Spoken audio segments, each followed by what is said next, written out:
Bienvenidos a su programa Hablemos de lo que no se habla. Vamos a continuar en este día con la porción de Vayeshev, que quiere decir y él habitó. Génesis capítulo 37 da referencia de dónde se sustrae el nombre para esta porción, donde dice que Jacobo habitó en el lugar donde la bendición se había profetizado, en el lugar donde la bendición se había dado como promesa, Canaán.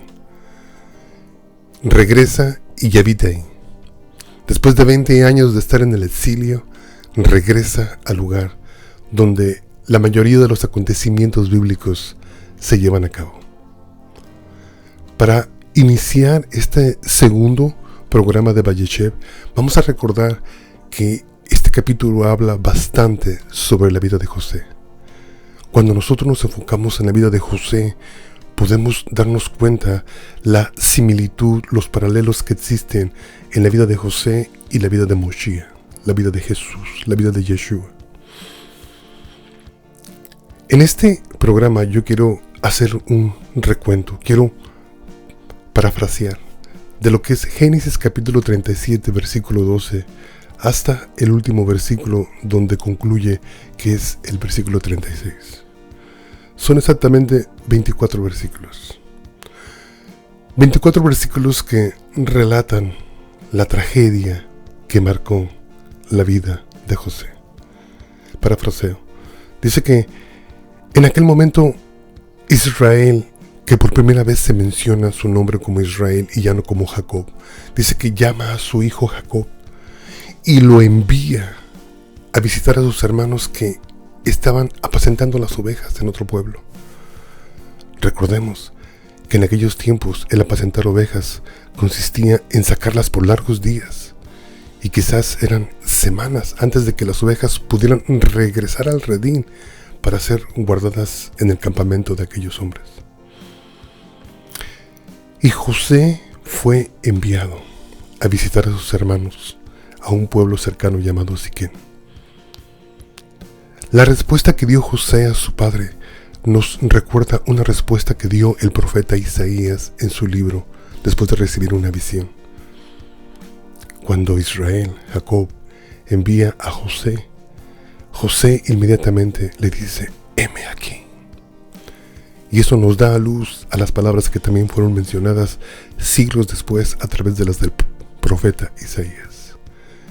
Y seguramente, sin temor a equivocarme, supongo que fueron las palabras de Jesús cuando fue enviado hacia nosotros. Dese cuenta de este paralelo en la vida de José con el ministerio de Yeshua. Después de esto dice que cuando llegó a visitar a sus hermanos, ya se habían movido de Siquén a Dotán. Es un pueblo cercano, algunas millas de diferencia. Seguramente buscando pastos verdes para las ovejas, se habían movido de un pueblo hacia otro. Pregunta a un hombre que si había visto a sus hermanos, sus hermanos lo ubican, lo encuentran. Cuando lo ven llegar hacia ellos, conspiran para matarle. Conspiran para quitarle la vida. Rubén, el hermano mayor, interviene y dice: no le hagamos daño al muchacho. Entonces en ese momento planean sumergirlo en una cisterna que para favor de José estaba vacía. Es lo que la palabra menciona. Pero aún así ellos insistían, porque recordemos que un capítulo antes habíamos leído de los 2 sueños que tuvo José.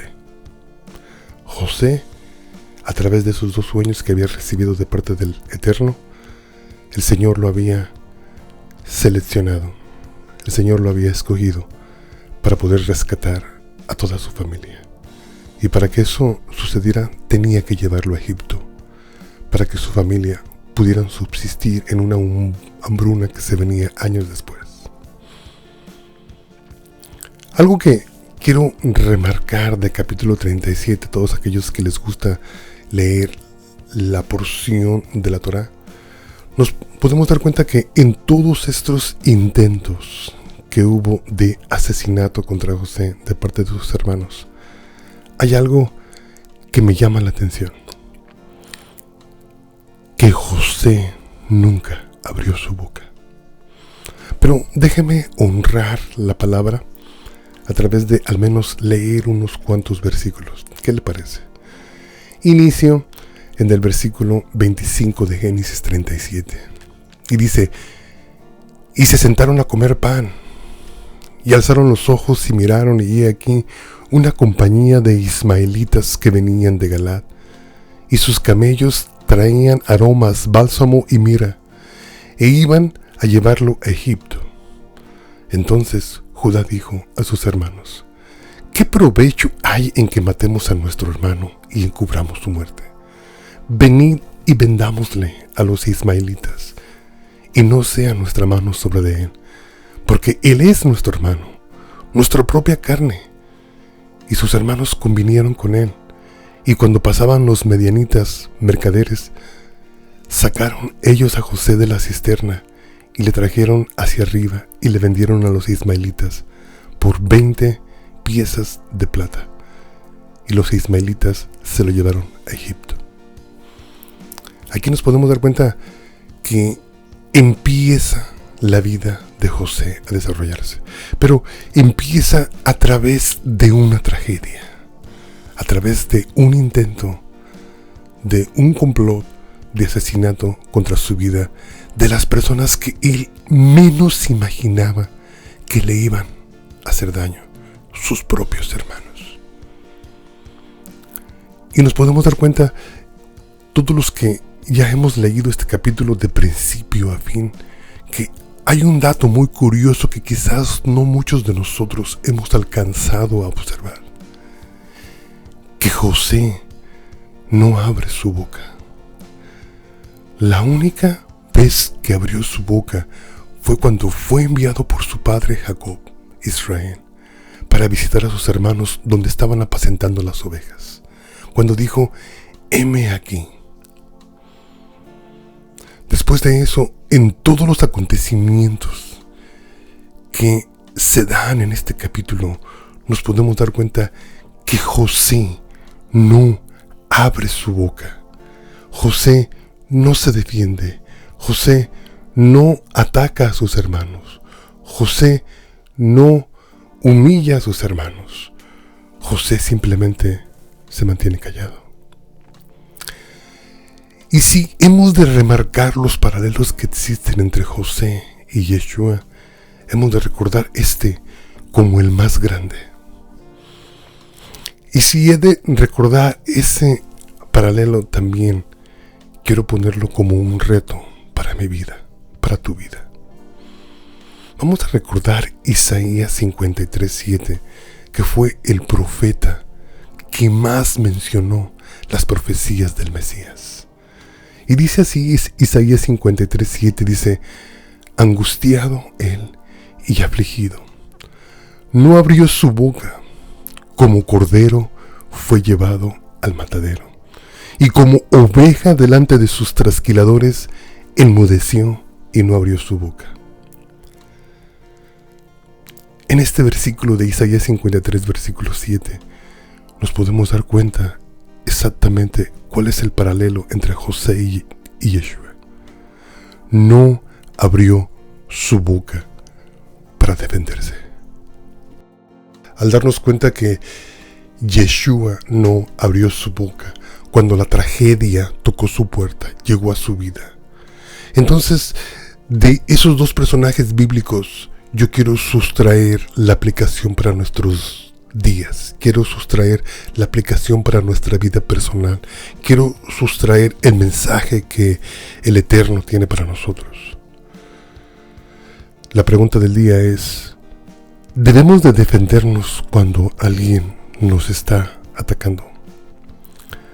Yo te podría decir sí, porque yo lo he hecho, pero te estaría aconsejando erróneamente.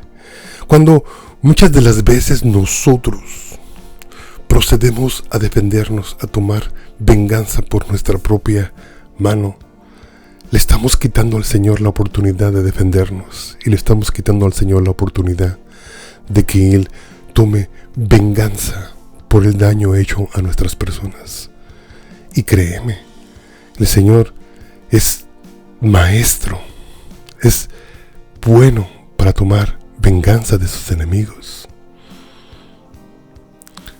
Pero si yo te digo no, quizás tú no has llegado al punto donde, si yo te digo no te defiendas cuando te atacan, quizás tu fe todavía no haya madurado al punto donde quizás lo puedas hacer. Entonces, simplemente te voy a decir, bíblicamente no debemos de defendernos cuando la gente nos está atacando, cuando la gente hace un complot contra nosotros, cuando la gente habla de nosotros, cuando la gente nos persigue, cuando la gente nos ataca. Recuerda que hemos sido llamados a esto. Hemos sido llamados a padecer persecución, hemos sido llamados a ser atacados, hemos sido llamados a padecer como padeció Yeshua, José.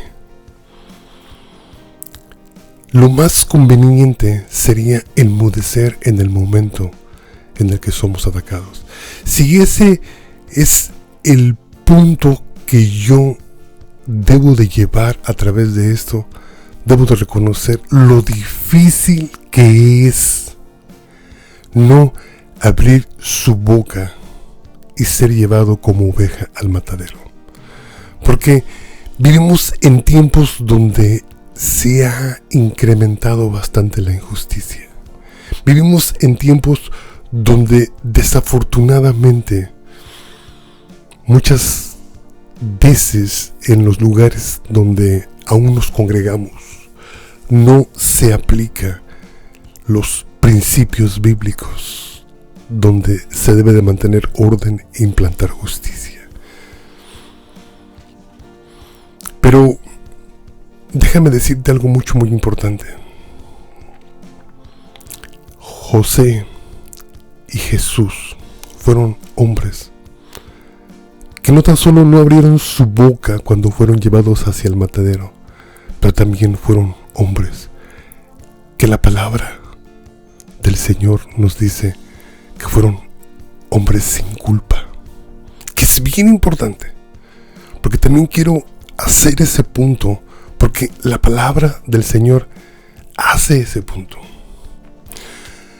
Cuando tú estás leyendo la Biblia en inglés, hay una palabra que dice blameless, sin culpa, y viene de principio a fin.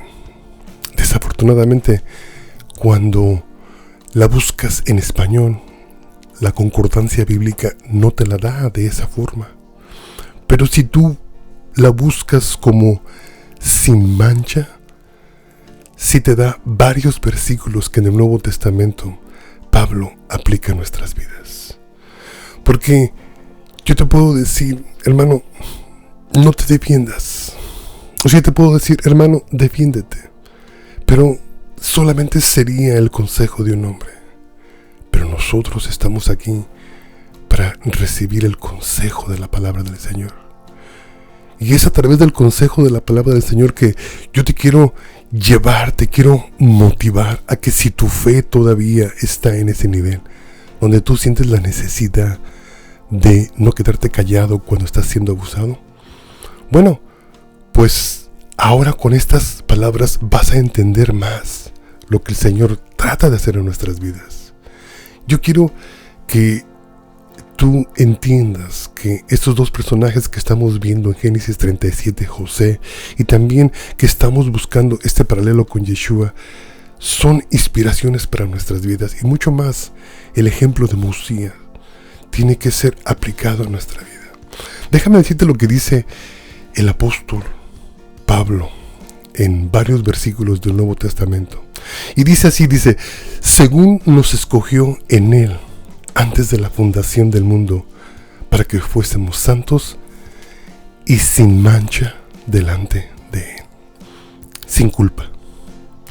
Efesios 5:27, a fin de presentarla a sí mismo, una iglesia gloriosa, que no tuviese mancha, ni arruga, ni cosa semejante, sino que fuese santa y sin mancha. Versículo de Filipenses 2:15. Para que seáis irreprensibles y sencillos, hijos de Dios, sin mancha, en medio de una generación maligna y perversa, en medio de la cual resplandecéis como luminares en el mundo. Colosenses 1:22. En su cuerpo de carne por medio de la muerte, para presentarnos santos y sin mancha e irreprensibles delante de Él. De ahí me voy a brincar hasta Santiago 1:27. Santiago 1:27 da luz a un versículo súper conocido, donde nos define cuál es la práctica de la verdadera religión, la práctica de la verdadera fe, en qué consiste, y nos menciona 3 elementos. Y el número 1 dice así, Santiago 1:27 dice: la religión pura y sin mácula. Mácula quiere decir sin mancha. Repito, la religión pura y sin mácula delante de Dios el Padre es esta. Número 1, visitar a los huérfanos y a las viudas en sus tribulaciones. Ese es el inicio, esa es la prioridad, nuestra generosidad.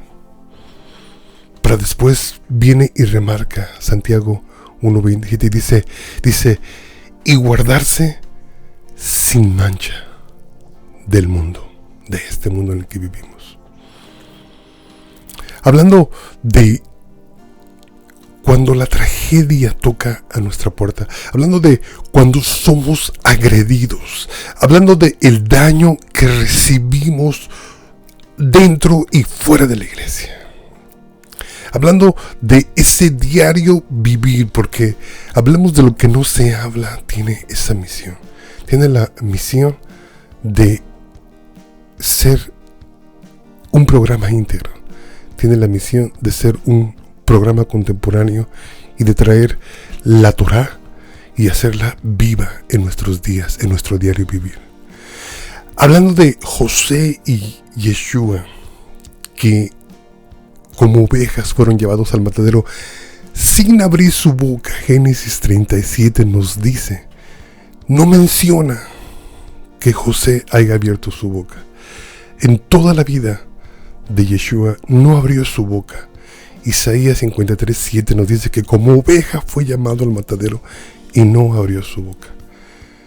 Y nos hacemos la pregunta con la que le iniciamos este programa, donde decimos, ¿debemos de defendernos cuando somos atacados, sí o no? Bíblicamente te digo, no. Estoy recapitulando para los que nos están sintonizando apenas. No. Porque la palabra del Señor nos dice, mía es la venganza, yo pagaré, dice el Señor. Mira, yo quiero ser bien honesto contigo. Hay muchos de nosotros que estamos en el ministerio y realmente ya cuando más años tienes en el ministerio, muchas veces más daño y frustración a veces carga sobre tu corazón. Cuando a veces ya tenemos varios años dentro de la iglesia, especialmente los miembros que ya tienen años, y hay veces que cargamos todo ese daño dentro de nuestro corazón, toda esa frustración dentro de nuestro corazón, y todo eso, si no la sabemos descargar y si no definimos y tomamos la decisión en nuestra vida de lo que es bíblico y de lo que no es bíblico, entonces podríamos estar viviendo una fe que no es productiva delante de los ojos de Dios. Porque si nosotros procedemos a defendernos, entonces yo te puedo decir que pues salimos de el mensaje de la Torá, del mensaje del Evangelio de Jesús, donde ellos nos exhortan a enmudecer, y no tan solo que la palabra lo dice, pero nosotros creemos que realmente José, a través de la unción del Espíritu que él tenía, porque el faraón dio testimonio de él, donde dijo: ¿encontraremos acaso algún otro hombre en el cual esté el Espíritu de Dios? Recuerda que si José lo pudo hacer, nosotros a través del Ruach HaKodesh también nosotros lo podemos hacer.